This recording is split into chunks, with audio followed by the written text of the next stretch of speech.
Hey, look at that. Misha's getting behind the camera. One time. Only ever once. Interesting. Ooh, that's a hot mug, guy. Hey guys, this is my review for episode 17 of Supernatural Season 9, Mother's Little Helper, and this follows two separate stories, with Sam going off on his own to take on a case, whereas Dean is basically just kind of slowly drinking himself to death while coming to terms with the hold that the Mark of Cain and the Blade have over him. Funnily enough, this is kind of like a mirror episode of Firstborn, but instead of Sam having kind of the boring side story, he actually has the much more interesting one that deals with the history of the Men of Letters, their own grandfather, Henry Winchester, Abbadon's plan in terms of what she's got going on, apparently. Whereas Dean is just kind of drinking and feeling sad. And then Crowley comes in and also tells him how sad he looks. Just basically twirls him around a finger. There is a little bit where he thinks he's stopping a hunter from getting killed by Crowley, when actually it's just a demon pretending to be a hunter, and Crowley basically being like, yeah, I've got him around my finger. That is essentially everything that happens to Dean in that entire episode. Like, there's nothing that's really important with Dean. Sam is the one who has a buttload of story going on. Didn't know if that was Misha's idea to have so much happen, but there is quite a bit. There's a lot of backstory. There's a little bit more inclusion into how Abbadon got into the Men of Letters in the first place. So this is an episode that is calling back to events that happened a whole season ago and further clarifying on that. And also you get a cool performance from Jenny O'Hare, and she has this cool side story of how she witnessed these things that happened all the way back when Henry Winchester and Josie, before she was Abbadon, came to this convent to help with these strange events that were happening back then, back in the 50s, which are now happening now. In the case of people are just straight up murdering each other. There is this great scene at the beginning where this wife kills her husband because he's complaining about the meatloaf. And then there's other people who are doing like very extreme attacks of anger. One just so happens to happen right in front of Sam, and he knocks the guy out. And when they go to the prison and everyone's just kind of like blood on shit all over the walls, and one of them slamming their head against it just made me think about how I felt watching the last two seasons of Andrew Dabb's Supernatural. It was pretty relatable. I was hoping you'd tell me. You're the one who mentioned weird.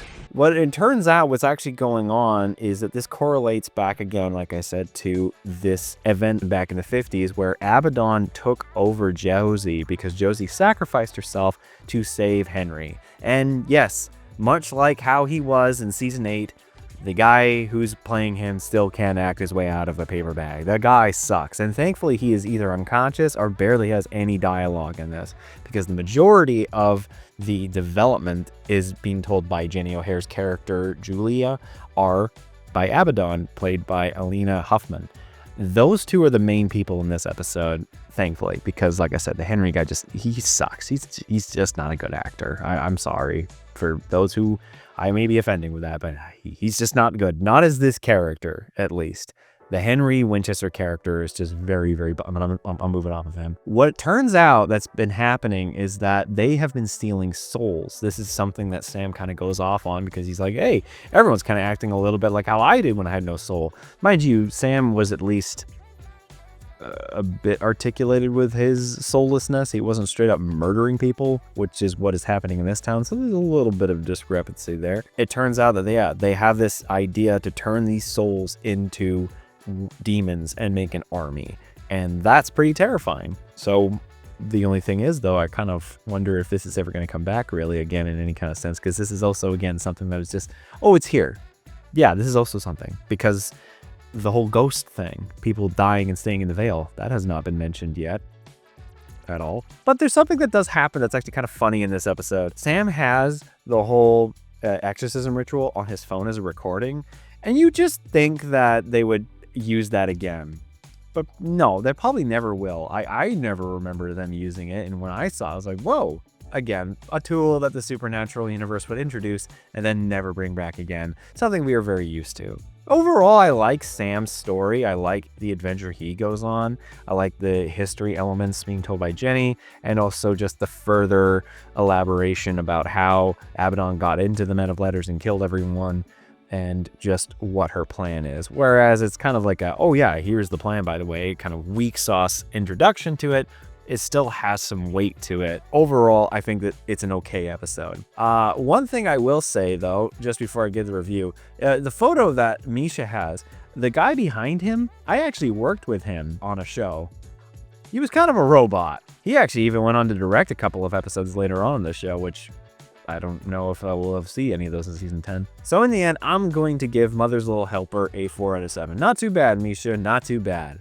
Those are my thoughts about this episode. Let's see what you guys have to say. Good to see the storyline from season 9 move forward, and I like seeing Henry again and how Abbadon was able to get into the Men of Letters bunker for the attack. But it's also a so-so episode outside of flashbacks. I do like the Abbadon bit. I don't like Henry, but yeah, I do like how it kind of gives a little bit more about Abbadon. It was good seeing Sam front and center in this episode and seeing how he defeated the demon. It was interesting seeing the flashbacks with Henry and Josie. I just don't understand why they did it. Crowley was right about Dean being afraid of the power of the blade, and for good reason. We saw what happened to Kane and loved the conversation between them outside the bar about addiction and the real life Mark Shepard struggled with addiction in his younger years. Oh, I didn't know that. The actress who plays older Julia, I remember her from an episode of Rizzolo, and my stepmom watched that episode, our show. I remember that. Misha did a good job directing. It's strange he never did it again. Yeah, actually, to be honest, yeah. But that's kind of the same thing. The kid who played Francis in Malcolm in the Middle, he did a ton of background work, like helping out on set for a while in the later seasons, and he directed one episode, and that was it. I think he directed a couple of shorts, but that was it. Finally, a Sam-centric episode. Sam desperately needs his chance to shine solo. It's always refreshing seeing Sam being smart and clever again, not just in investigation, but also just getting the upper hand with demons with a phone trick. I love seeing Sam being able to show that he is capable and strong and able to hold his own in a fight and actually winning one.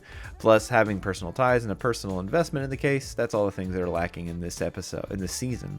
Having the case be about soulless people was fitting for Sam to tackle solo due to the fact that it ended bittersweet with the souls being returned to the victims, having suffered consequences without understanding why. I still love the episode, or enjoy the episode, and seeing Sam in the spotlight. It was a surprise that they added a backstory for Abbadon and her host Josie, but I enjoyed it, and I loved it when the villains get backstories that don't make you sympathize with them. It just kind of further explains the episode. The only issue is that it should have been released sooner, or even been expanded more upon Abbadon as a character. That would have been more interesting a little bit, because all we just got was an explanation of what happened. Dean and Crowley stuff was good and insightful, but whenever these two are alone together, it's really hard to really hate each other or remind themselves that they hate each other, when in reality they're both getting along surprisingly well. Yeah, I was gonna say, every time, Crowley has done some pretty awful stuff. He was diabolical in the season 8, and yeah, they're just getting along. But also, Patrick here made up a very good point about how this is the first episode that Sam actually killed anything. And he's not wrong. I just couldn't believe it when he mentioned it. In my opinion, Mother's Little Helper is that episode that has benefited as an episode earlier in the season. It sets up how Abbadon is a formidable foe against Crowley and the Winchesters by taking on human souls and making them into a demon army loyal. It's a good contrast to when Castiel was trying to mine souls in season 6. I found it interesting to see how people's reactions were to being soulless. Also, it's hilarious seeing Sam use a phone recording to exorcise a demon, right? You thought that he would have used it again, maybe. Although it's saddening to see Dean neglect Sam in the episode and denying helping him, we can see how Sam is worried about Dean, but at the same time, it's the fact that Sam doesn't view them as brothers anymore. I like how the episode really tries to get into Dean's internal feelings about what the First Blade has done to him. The episode does a decent job about setting up Crowley and Dean becoming more allies to stop Abbadon, even though the bit of the young hunter happened to be a demon working for Crowley was a bit shaky in execution. Yeah, that's what I thought too. It showed how Dean is ready to fight Crowley, Dean to help Crowley fight Abbadon, when it simply shows that Dean needs Crowley alive to get the First Blade more than anything. Yeah, of course. Then we got the three episode involving Henry and Josie. It's probably the most boring part of the episode. Yeah, I'm not going to disagree. But I do love how Josie self-sacrificed herself in a way to save Henry so that Henry could time travel. I think that overall the thing that bugs me is how Abbadon possesses Josie and tells another demon to continue mining the souls, and nothing comes of it. It wouldn't hurt to see Azazel to show up to continue the operation. Yeah, I would say that's a very oh yeah, and then we're just going to put this in. Overall, it's an episode I enjoy, but I completely respect those who forget it in the long run. I forgot it in the long run. And out of nowhere comes one of the best episodes of the season. This raises the stakes and gives a much needed kick in the ass to the plot, all the while giving some screen time to Abbadon before and after possession, and even giving an interesting side to the character and a sad, scary backstory. This episode even brought back my favorite grandpa. Oh, buddy. Really? Ugh. A great episode, honestly, despite the fact that the soul returning scene reminded me of a live-action Scooby-Doo. And maybe that's just my brain damage. And Alina Huffman's still hot. Oh, man, I haven't had anyone reference the Scooby-Doo movie in a long time, but that movie's so good. I really don't like how Mother's little helper, Sam, compares himself to the soulless version, to his soulless victims in this case that he's investigating.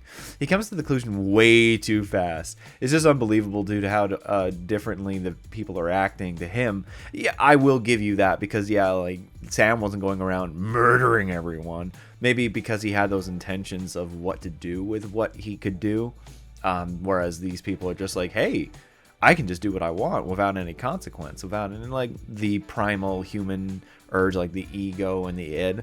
So I can kind of see that, but yeah, like how he comes to the conclusion is kind of like how it's like, whoa, it's the woman in white, or from the beginning of season 15. They're lashing out with violent impulses and they can't control acting on twisted urges without any reasoning. When Sam lost his soul back in season 6, he was fully functional, still intelligent, capable of making choices. The issue for that is that he was completely devoid of empathy and morality.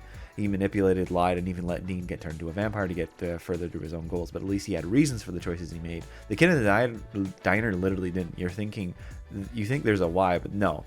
It's because I want and I can. Yeah. Like I said, it's kind of just like an id and an ego thing. And Sam has the direction, and these people just are like, hey, fuck it, I'll stab her in the hand. All right, guys, thank you for your comments. Now we're moving on to metafiction, where Metatron comes back. So let me know what you guys think about that episode in the comments below, and I'll read those off in the next review. And as always, if you guys like this video, please leave a like. And if you are interested in more, subscribe. We are now 6 episodes away from finishing season 9. I'm kind of surprised we're this close already. As always, excited to see what you guys say, and I'll see you next week.